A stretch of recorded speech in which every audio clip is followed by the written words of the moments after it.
I'm seeing something already. There's a pedestal that has a crystal ball on it. Ooh, It's glowing. It's kind of glowing. It's glowing with this golden light. It's radiating out and hitting all the crystals, reflecting. wow. It's drawing me over to it. Let's go to it and see what it's about. My hands are getting hot. So I'm putting my hands on this sphere. And it's vibrating.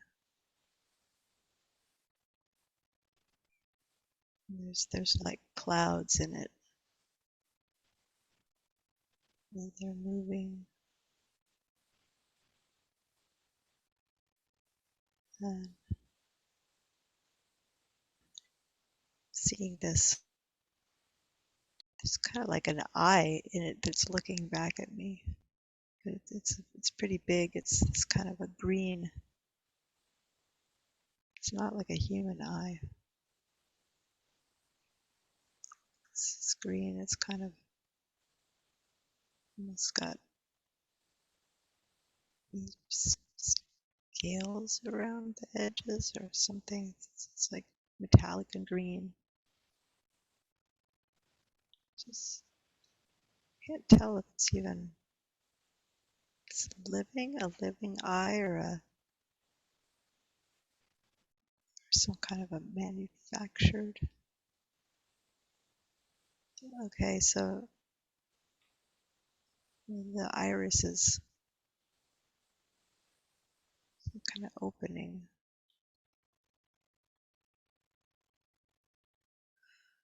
Um, kind of, it's falling into it. It's kind of this like a whirlpool, like a black whirlpool. It's not bad. It doesn't feel bad. It's just taking me in deep.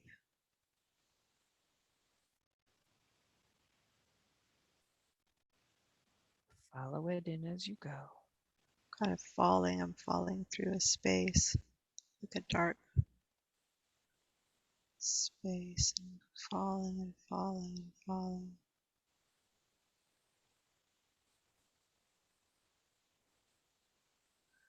Hmm. I think I'm actually an inner Earth.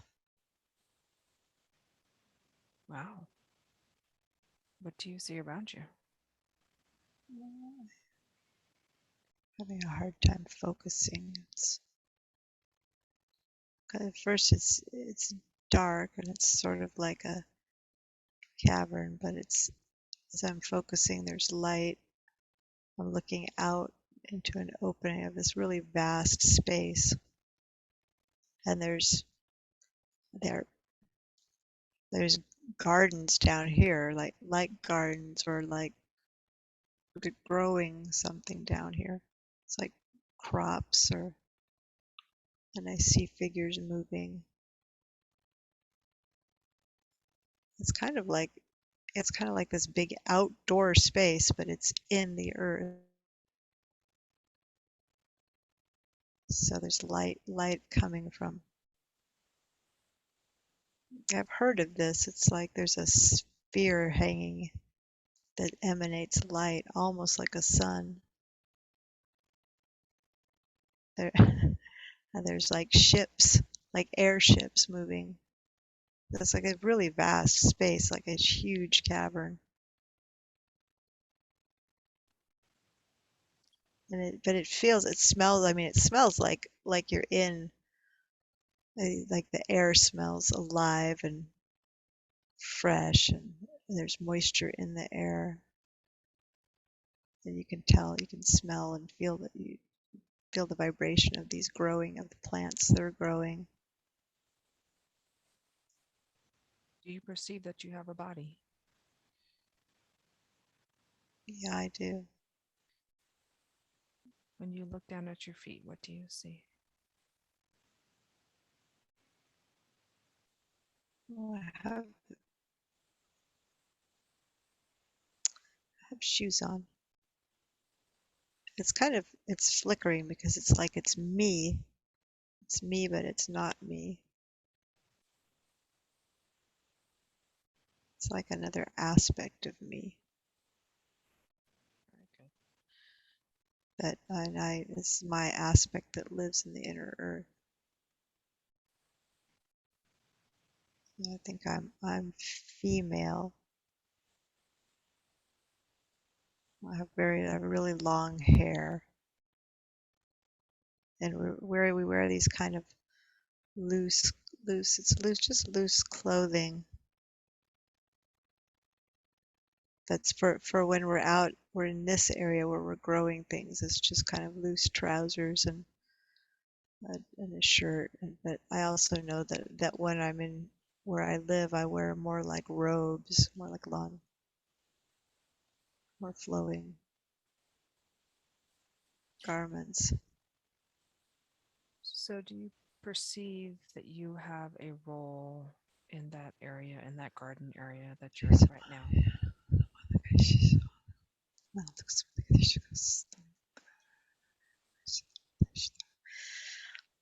think that we kind of take turns. So I am some days I'm here overseeing people that were kind of tending the crops and harvesting, and they're the ships that are moving are just they actually are harvesters, and so they're collecting foodstuffs and taking them up in the ships to be taken somewhere else. So I do that part of the time, but I don't do this all the time.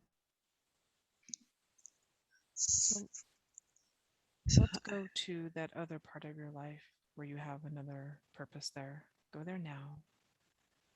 Tell me what you see. I have chambers that I live in. And they're just kind of it's spacious, but it's also very kind of cozy, and everything is kind of curvy, and it's within rock, but there's little glows like spheres that are kind of float in the corners of the rooms to illuminate. There's a place I can walk to that's like a little it's like a little garden area it's in my quarters. I can sit in it, and there's a tiny little waterfall kind of a thing, and so I hear the sounds of the water, and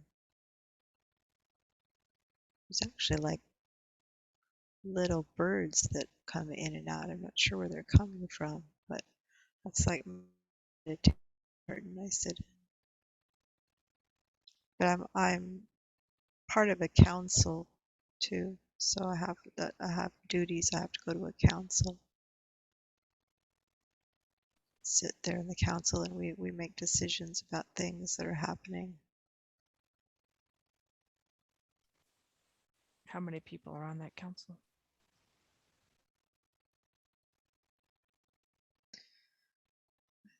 I think all told there's more than 20 something, but we we meet in groups of 12 at a time. We rotate in and out, so there's never too much decision making burden on somebody. So and we'll be on for a few months, and then we'll be off for a few months.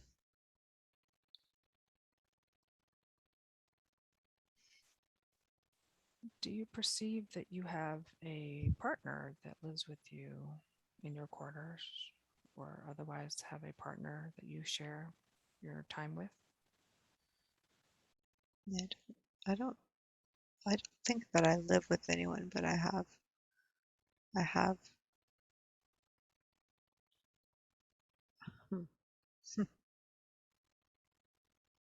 There's like three of us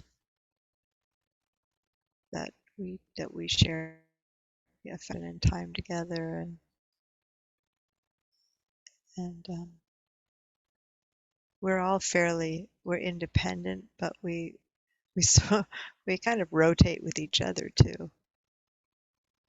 'Cause sometimes I like to just have alone time, but then when I need to connect, I meet with one or the other.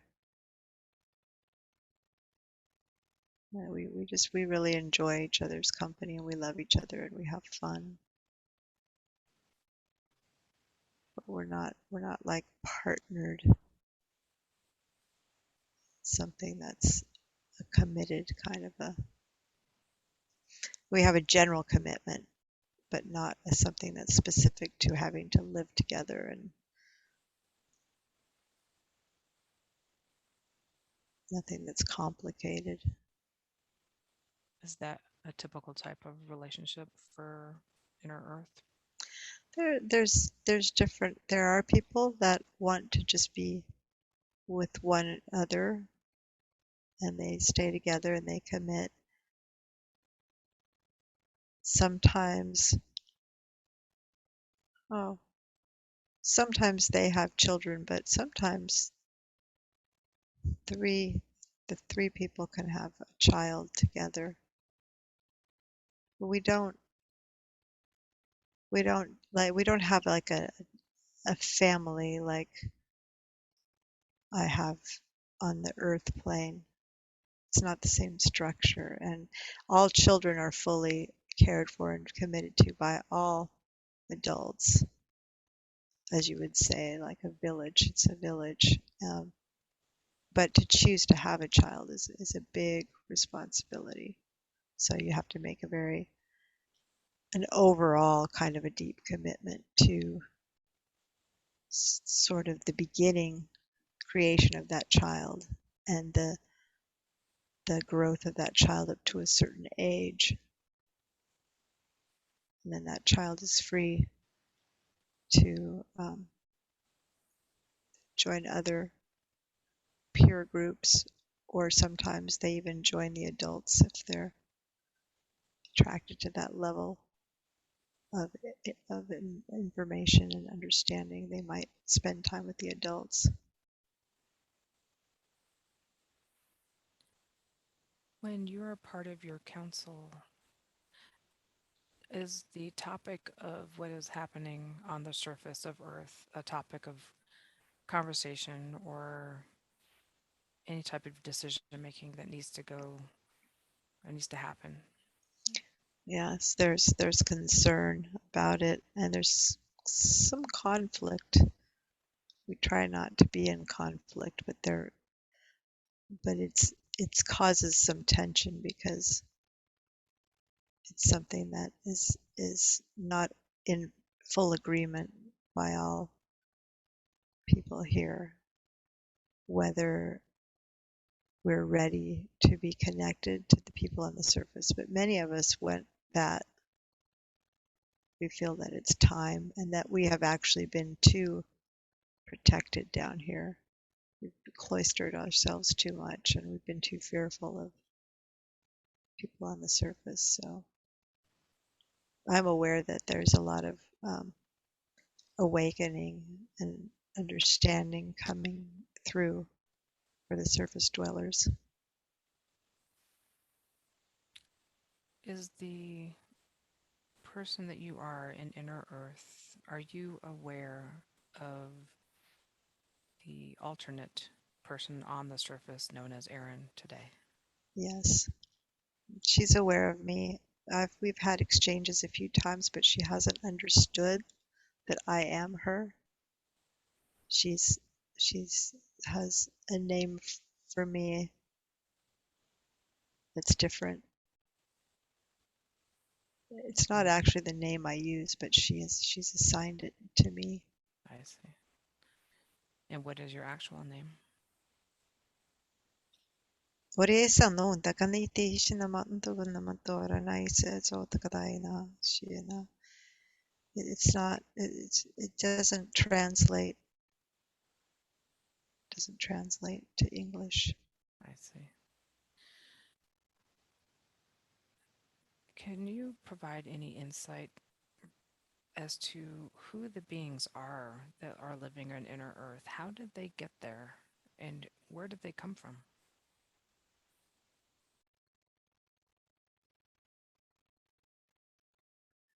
There, there's more than one group here.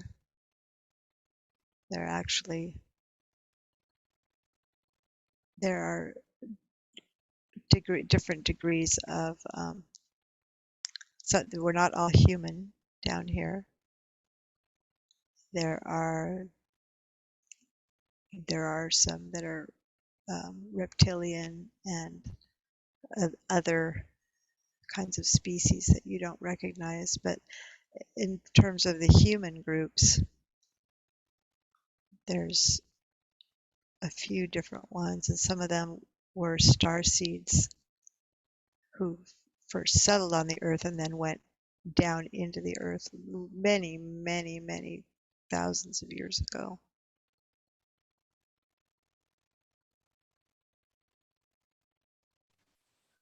Do the beings in inner earth age like they do on the surface? Uh, yes, but we do much more slowly, much more slowly, and we have more ability to prolong or if we choose to transition to something else into something else, we have that capacity. And how does that work? There's a process that you do where you make the intention. You have to spend a lot of time in deep meditation to decide where you will go next, and you call it to you, and then you go in so deep that it's almost like a stasis. And there's a way that it's difficult to explain, and there's not really words for it in your language, but it's a kind of a process of transmutation. Often people, when they do that, they're going to a more of a spirit level rather than a physical level. But sometimes we do actually transition to another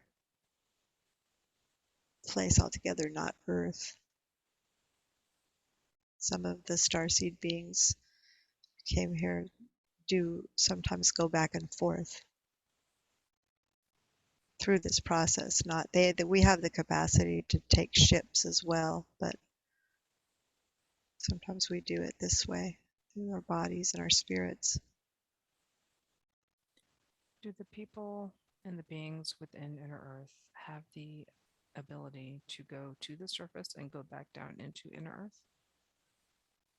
Yes, but mostly the councils don't.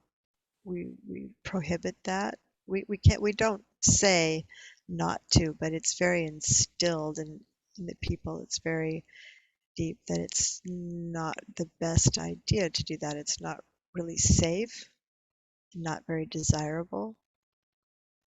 Occasionally someone will do that, and there's been a few times that contact has been made,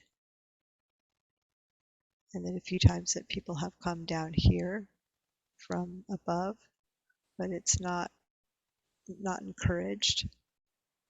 It's not regarded as very safe because there is so much dissonance above and so much violence and negative energies that we don't really want to expose ourselves. Yeah, that's totally understandable. Now, when you say star seeds, what does that mean?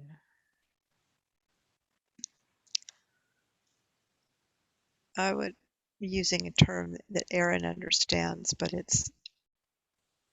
it's that there were groups that came, for instance, in your Lemuria, that was settled by a few different groups. There were Arcturians and there were Pleiadians and, and Lyrans. I think there were some Syrians that came and they settled and they worked together and gradually built Lemuria together. And some of those beings actually ex- they realized that there were places under the earth that they could go that were very interesting and that you could actually create homes here.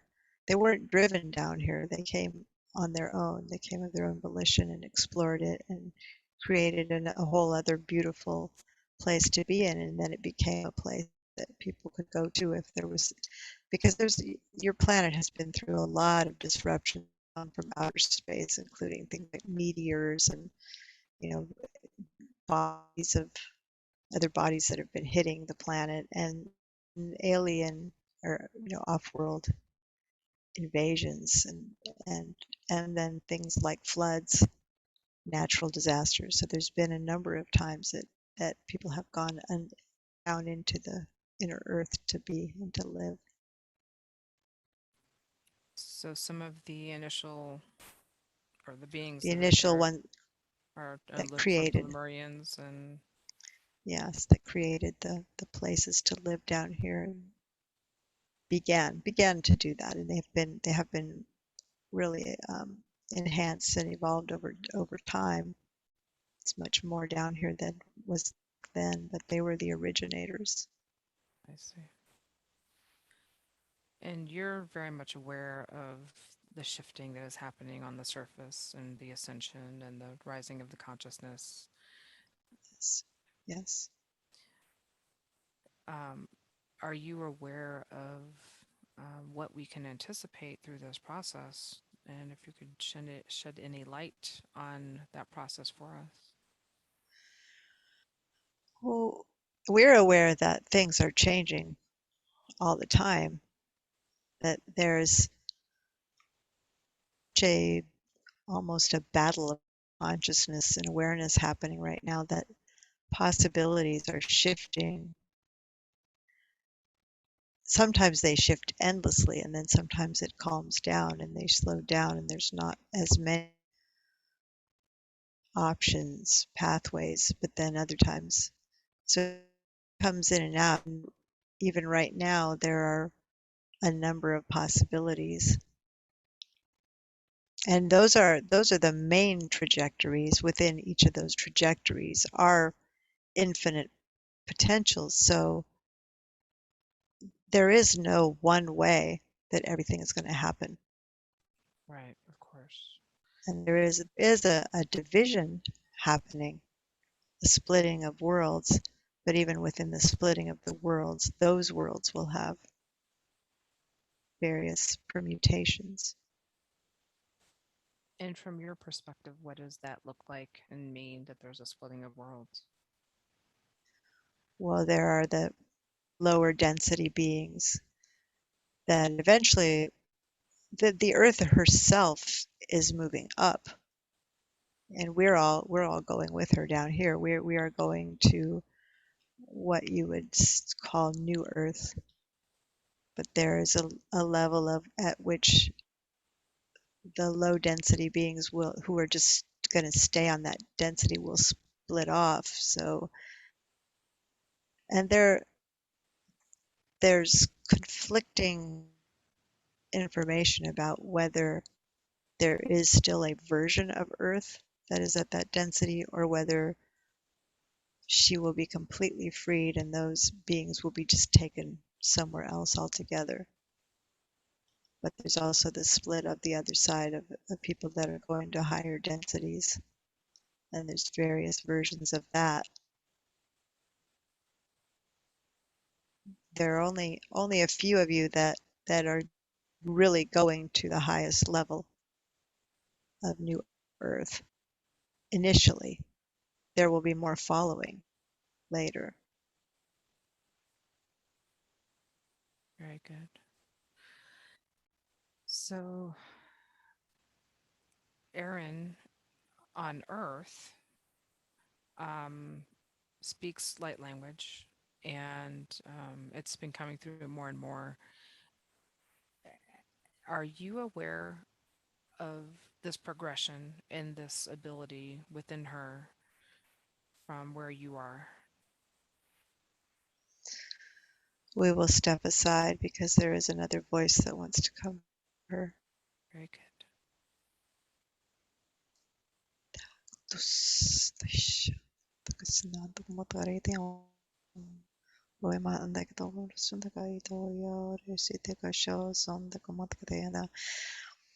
This is a very ancient aspect of the soul that is body as Aaron, this lifetime in this reality, and it is something she has called in because it's the best channel, the best vehicle for her to express on. There are many levels that she is very capable of working through, working, doing healing and teaching and serving, and sound is very strong for her. It's a very powerful tool that she has access to. So, and it also is her intention to use language as a way to access to her telepathy, to be telepathic. You're all going there, but there are different ways that you move back to that place. And Erin has been very, very intrigued and smitten with languages, with sounds, with words. And sometimes it's difficult for her to let go of that and bogs her down. So she called back in the frequencies and opened their channels to allow those frequencies to move through her and distract her more from words, because words for humans here have been highly manipulated. Mm-hmm. They have been used to control and to subvert and to manipulate. And so it's time to shift to another level of language. And light language is the between place. And it's eventually, it's a beautiful form and can be used as much or as long as you wish to. But there are also levels at which you can transmit, and you Lynette can also do this. There's a level at which you can play in the light language. It's a beautiful vehicle, and you can also eventually move to a place of where you have pure tones, pure frequencies moving through you. And your vocal cords are adapting to this as well. You're both, the more you do this and the more you play, the more ability you have to create some incredible sounds through your vocal cords. It will be surprising for people what can actually come through, but it takes time and it takes practice, and if that's what you wish to do. But the sound is very powerful. Sound is an amazing tool that can be used for many things. You know, it has been used to build incredible monuments, the pyramids, and many other structures. It's been used to destroy, to dismantle, to take something apart. It can be used to build. It can be used to heal. It can be used to grow. You can grow things with it. It's sound is one of the oldest things that exists in creation. Mm. I know that Erin is wanting to know how she can integrate her light language in with her SCHH sessions. So, well, she should just relax and intend, and it's going to just become. It's just will start showing up in different ways for her. But the biggest thing for her is to just trust and open.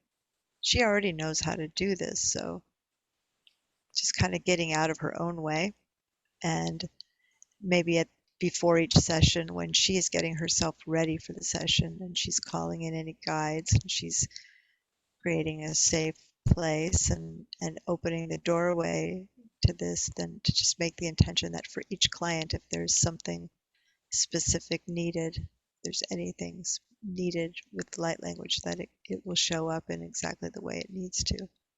Right. I have experienced light language spontaneously coming through for clients as well, so I can appreciate that. Definitely. Mm. Um, is there any other information that you want to provide in regards to her light language?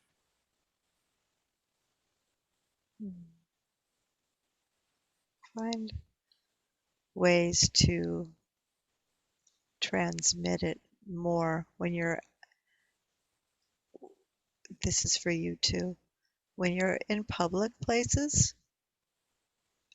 If you feel it wanting to come out, let it out. Don't be afraid of it. If you need to, if you're too public, or if you need to find a little corner somewhere, but these, you're transmitting frequencies that are very powerful for healing, for protecting, and anyone within a radius of, in a, you know, 100 yards even, is receiving this. So they Mm, don't even have to hear it. okay.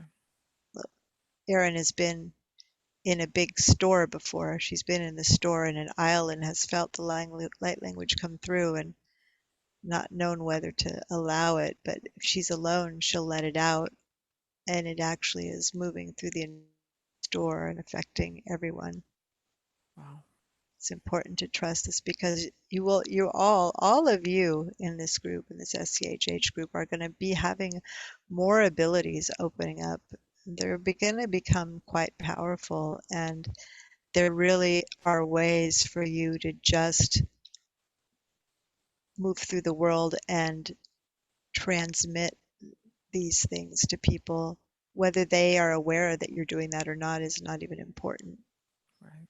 And you're frequency holders. You don't have to go out of your house, but when you go out, and if someone might catch you transmitting light language, it might be somebody who needs specifically to be activated with even the idea that something like that can exist. It Right. may be wanting to come through them. Mm. So by hearing light language, we're potentially activating the light language within another. Yes, yes, and many more people will be beginning to do it. They won't understand what it is, and some of them might be a little afraid of it. So, Right. and when you go out and you transmit it with the intention of setting it out with pure love, there's a level at which they will feel that, and so it won't feel as frightening. Very good. Anything else about the light languages? I think that is all. Okay. Um, Erin has a couple of crystals in her hand, and we would like to connect with those crystals now and ask those crystals if they have a message for us. Can we please connect to those crystals? Mhm. They're they're just anchoring frequencies right now.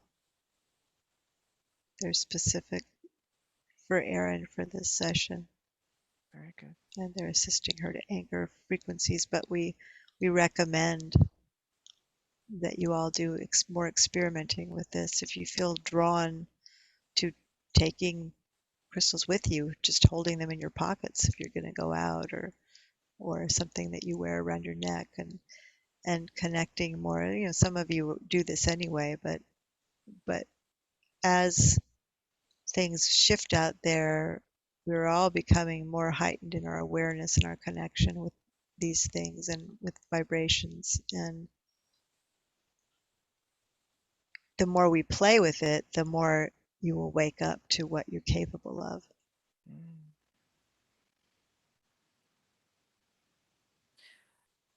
She would like to have more information about her life in Lemuria. Can you provide her any information about that?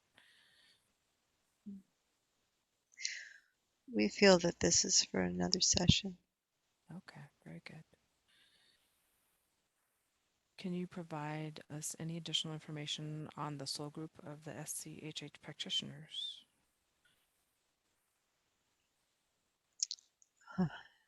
Just that these are powerful times and that it is really wonderful, beautiful that you have come back together. You all know each other.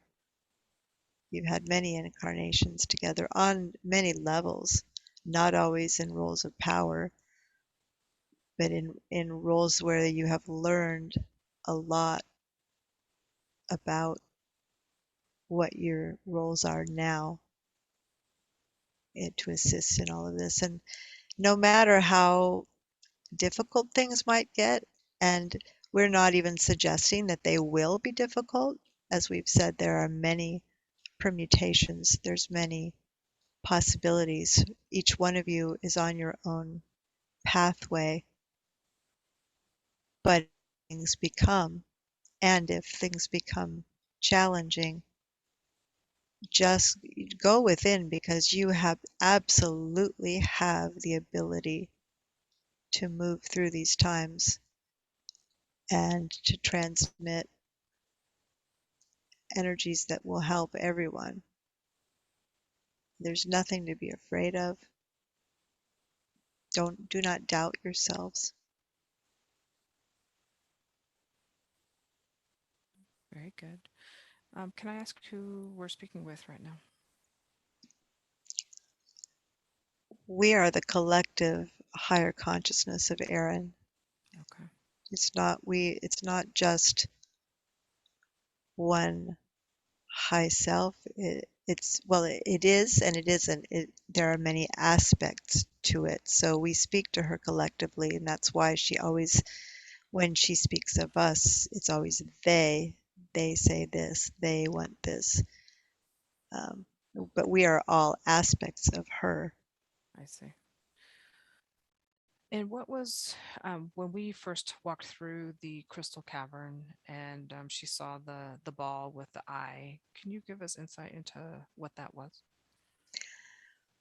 That was a vision that has just came up into her consciousness, unconscious, because of lives where she has worked with the crystal, with the viewing. She's worked with crystal balls. She's worked with mirrors. She's worked with water surfaces to scry is another term Mm-hmm. to pull forward vision, sometimes of the future, sometimes of the past, sometimes of things happening far away at, during this the same time. And she has done that before. And actually, we've introduced it as a adventurous way for her to travel into the inner earth. Very cool. Definitely worked.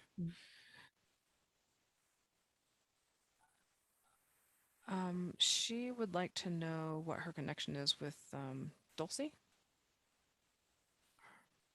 Mm.